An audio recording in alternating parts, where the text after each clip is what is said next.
Hello बच्चों। आज का क्वेश्चन है antidote for heparin is.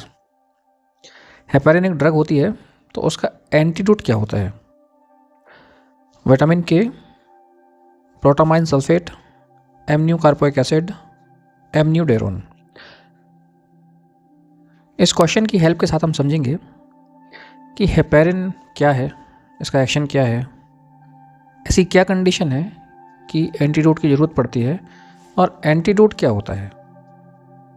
Pharmacology में एक टर्म होती है एडवर्स ड्रग रिएक्शन, जिसका मतलब होता है unwanted undesired effect of the drug. Adverse drug reaction कई प्रकार के होते हैं, इनके कई टाइप होते हैं। मेनली टाइप ए रिएक्शन है, टाइप बी रिएक्शन है। टाइप बी रिएक्शन में एक पॉइंट है जिसका नाम है टॉक्सिक इफेक्ट। टॉक्सिक इफेक्ट मतलब ड्रग ओवरडोज की वजह से ड्रग पॉइजनिंग होती है, उस इफेक्ट को बोलते हैं टॉक्सिक इफेक्ट। पॉइजन क्या होता है? तो पॉइजन कोई भी ऐसा सब्सटेंस जो बॉडी में इंट्रोड्यूस हो, बॉडी उसको एब्जॉर्ब करे, जिसकी वजह से इंजरी, इलनेस या डेथ हो सकती है, वो सब्सटेंस पॉइजन कहलाता है। काफ़ी ड्रग्स ऐसी होती हैं जिनको अगर लार्ज अमाउंट में, लार्ज डोज में अगर कंज्यूम किया जाए तो वो पॉइजन जैसे एक्ट करती हैं। अभी ड्रग ओवरडोज या ड्रग पॉइजनिंग ये या तो एक्सीडेंटल हो सकता है, यानी गलती से हो सकता है, या इंटेंशनल, यानी कि जानबूझ के ऐसा किया जा सकता है। ड्रग पॉइजनिंग के मैनेजमेंट के लिए सबसे पहले ये जानना जरूरी है कि किस ड्रग से पॉइजनिंग या ओवरडोज पेशेंट ने लिया है। तो हमारा जो क्वेश्चन है वो है हेपेरिन। तो हेपेरिन का एक्शन क्या है? हेपेरिन एंटी कोएगुलेंट ड्रग है। इसका मतलब क्या है कि ये ब्लड क्लॉट का फॉर्मेशन होने से रोकती है, या ब्लड क्लॉट फॉर्मेशन होने ही नहीं देती है।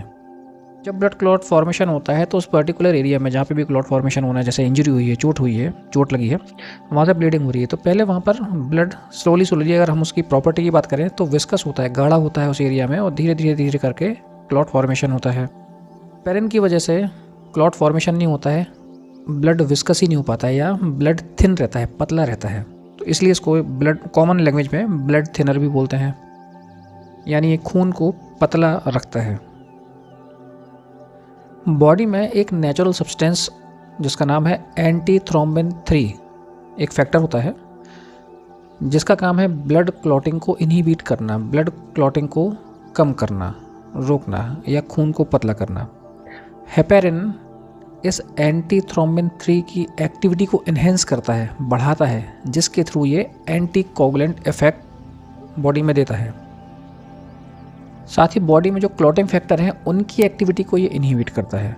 क्लॉटिंग फैक्टर की एक्टिविटी को इनहिबिट कर रहा है और एंटी क्लॉटिंग एक्टिविटी को इंक्रीज कर रहा है, इनहेंस कर रहा है या बढ़ा रहा है।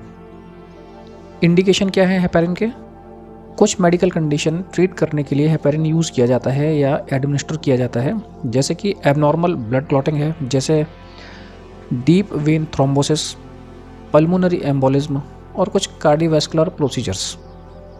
जनरली ये पैरेंट्रल रूट से एडमिनिस्टर किया जाता है। अब माना कि एक्सीडेंटली या इंटेंशनली हेपेरिन का ओवरडोज पेशेंट को अगर हो जाता है तो पेशेंट को लाइफ थ्रेटनिंग कॉम्प्लिकेशन हो सकते हैं, बिकॉज एंटी कोआगुलेंट प्रॉपर्टीज़। जितने भी क्लॉटिंग फैक्टर हैं इनका काम क्या है?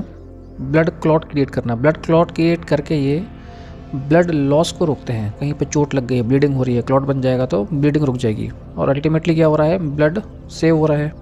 इन एंटी कोगुलेंट कंडीशन में, या कोई ऐसी ड्रग ली है जो कि एंटी कोगुलेंट है, ब्लड को थिन कर रही है, तो ब्लीडिंग ही नहीं रुकेगी, खून बहता रहेगा।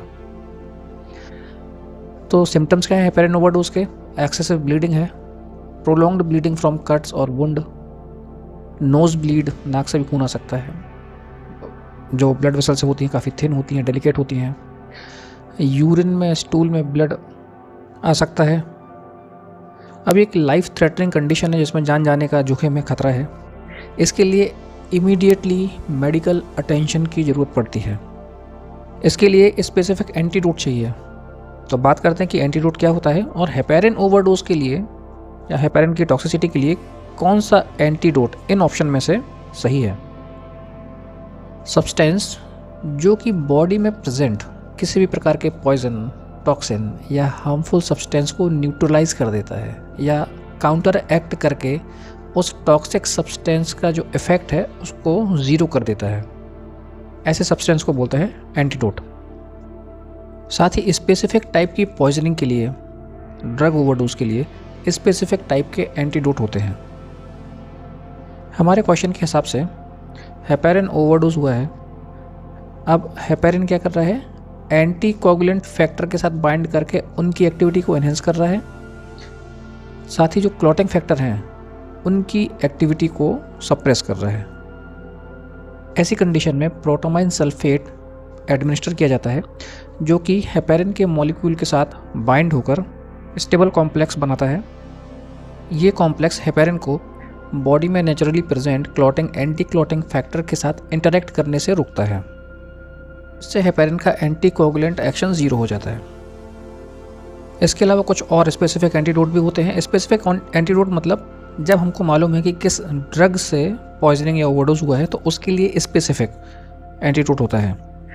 जैसे कि नारकोटिक या ओपोइड के लिए नैलोक्सोन, पैरासीटामोल ओवरडोज के लिए मेथ्योनाइन, इंसुलिन के लिए ग्लूकोज, वारफेरिन के लिए विटामिन के, साइनाइड के लिए सोडियम नाइट्रेट, कार्बन मोनोऑक्साइड के लिए ऑक्सीजन, डिजॉक्सिन के लिए digoxin antibodies as a antidote administer किया जा सकता है। तो आज के क्वेश्चन का राइट आंसर है प्रोटामाइन सल्फेट। Thank you.